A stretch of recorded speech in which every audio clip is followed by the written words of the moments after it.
Caio, eu sou admirador da capacidade intelectual que Deus te deu. Parabéns pelo trabalho, tem já ajudado muita gente. Eu gostaria de saber a sua opinião sobre o processo do povo judeu e seus descendentes. Os processos de quê, Eduardo? O sucesso do povo judeu, perdão, gaguejei aqui. Eu gostaria de saber a sua opinião sobre o sucesso do povo judeu e seus descendentes, traduzido em conquistas humanas. Aí ele eu já falei sobre isso mais ou menos 1 milhão de vezes. Ele fala de Spinoza, Marx, Freud, não sei o que, Aí ele pergunta assim: como você explica essa bênção mental? Coincidência ou tem a ver com algum propósito divino? Sabemos que a igreja é o novo Israel. Teria Deus algum favorecimento especial para os descendentes sanguíneos de Abraão até os dias de hoje? Pois é, eu não sei se eu respondo ou se eu mando você ler. Assim, com toda alegria pela sua introdução lisonjeira, carinhosa para comigo, mas eu já falei tanto disso que eu já não aguento mais, entendeu? Eu estou meio de saco cheio. Agora, número 1 começa com uma tal de uma bênção, né? Quando não havia nada. Eu te abençoarei. Gênesis 12, você crê naquilo? Eu te abençoarei, farei de ti uma grande nação, tu serás uma bênção para todas as famílias da terra. Você consegue crer e partir daí? Agora, essa é a premissa. E foi em torno dessa promessa, dessa premissa, que esse povo se manteve uníssono e autopreservado durante 4.000 anos. Como nenhum outro povo na Terra. Porque os chineses têm 4.000, 5.000 anos de existência. Mas eles não viveram o que Israel viveu. Eles se alienaram tanto do mundo que construíram um muro para ninguém passar para lá. Israel não foi assim. Os egípcios duraram 3.500 anos, as dinastias egípcias, 4.000 anos quase. Começaram antes de Israel e antes de Israel existir, eles estavam lá e cresceram pelo menos 3.000 anos em sequência. Eles acabaram com Cleópatra. Quando os romanos destruíram o que era o Império Egípcio-Romano, ou o Império Romano Egipcificado, ou que tinha sido a extensão do Império de Alexandre o Grande no seu braço ptolomaico lá no Egito, aquilo ali durou um período e acabou com os romanos. A terra chamada Egito está lá, mas não tem um egípcio original naquela terra. Os etíopes, por exemplo, eles estão lá há 4.000 anos. Viveram coisas parecidas com o que Israel viveu, mas não exatamente as mesmas coisas e nem do mesmo modo. E nem tiveram o registro dessa manifestação de um lado da história deles em sequência cronológica e do que eles interpretaram como soberania de Deus. A interpretação sempre a posteriori. Vai-se vivendo sem saber o que é, olha-se para trás e se vê o que se desenhou e se diz, uau!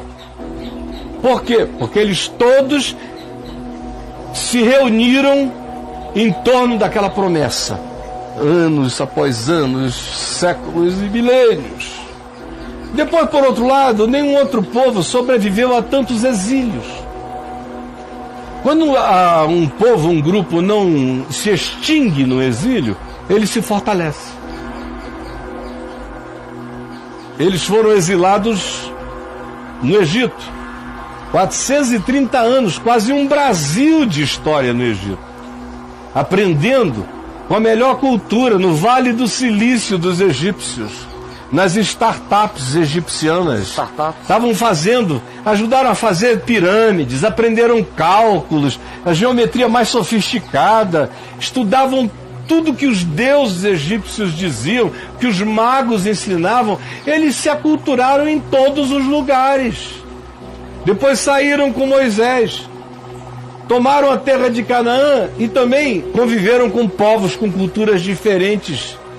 Aprenderam agricultura com os que cultuavam Baal, que eram bons de agricultura, porque Baal era deus da agricultura e da fertilidade.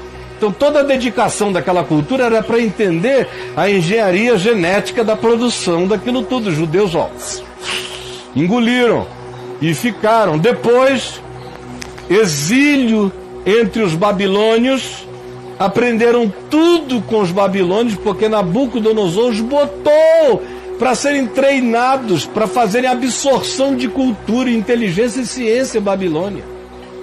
Caldeia, depois dos medos e dos persas, foram absorvendo tudo isso. Você vê o livro de Daniel, cobre um espectro enorme de uma produção, de um tempo de uma produção científica extraordinária. Eu não tenho tempo aqui para fazer a correlação. Quando eles voltam para a terra deles, depois do édito de Ciro, eles caem o quê? Nas mãos dos gregos, que era o povo mais desenvolvido na filosofia, no pensamento. Os caras estavam já discutindo, 300 anos de Cristo, a existência do átomo. Tales, lá de Éfeso, de Mileto, tinha certeza absoluta que o universo era feito de partículas invisíveis ao sentido. Demócrito, né? Todo mundo. O verbo, essa ideia de um verbo como razão original, já estava presente entre eles. E os judeus foram viver sob a gestão dessas alternâncias de poder do mundo grego, ora com os Ptolomeus do sul, ora com os Seleucidas ao norte. Aí vieram os romanos.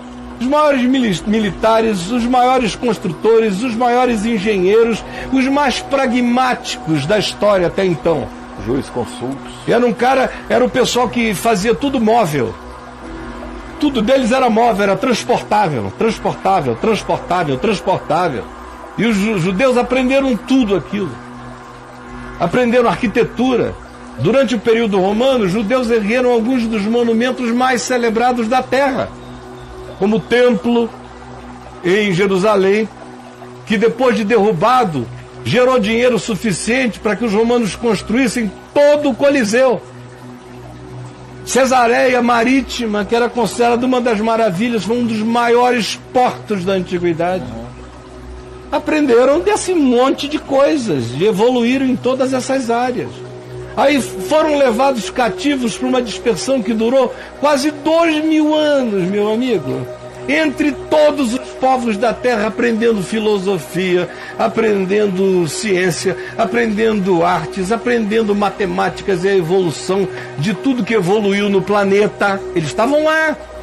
Agora, a diferença é que qualquer outro povo, se fosse o povo brasileiro, da segunda geração, ninguém sabia mais quem era quem. Nós não somos nada, a gente não tem identidade, eles têm. E aonde está fincada a identidade deles? Naquela promessa feita a Abraão. Então, a história deles explica. A promessa explica a história. E a história é explicada pelo fervor da promessa, do vínculo com a promessa, e na certeza de que a única coisa que poderia salvá-los na terra seria aquela unidade em torno daquela identidade. Isso ninguém tem na terra, por isso eles são absolutamente incomparáveis. Ali tudo é acumulado, não tem nada sendo perdido. Estanque, né, cara? Não, é uma continuidade, é uma cronologia, são 4.000 anos de desenvolvimento. Infelizmente, é só o que eu vou dizer agora. Agora entra aí no meu portal e escreve a inteligência dos judeus. Pergunta ao Robocaio. Pergunta aí, de onde vem a inteligência dos judeus? Achou alguma resposta aí? Porque em Abraão você vai achar 11. Qual é? Onde é que ele está? 11. Sobe. A inteligência dos judeus. Agora, se você perguntar aí também... O quê? A descendência de Abraão. A descendência de Abraão. Ou se escrever judeus e ciência, ciência e judeus, ciência e tecnologia. Olha, só nos últimos, desde o início do ano, essa deve ser a 4ª vez que eu respondo a mesma pergunta. 27, ciência e judeus. A descendência de Abraão tem 40. Descendência de Abraão, vai aí, meu filho, faz tua parte agora, tá bom? Ciência e judeu, no singular, deu 19. Tá? Tem bom. até um primeiro texto aqui, Henry Ford e os protocolos dos sábios de Sião. Olha a loucura. Tá tudo lá no robô, né? Tudo lá no Robocaio. Beleza.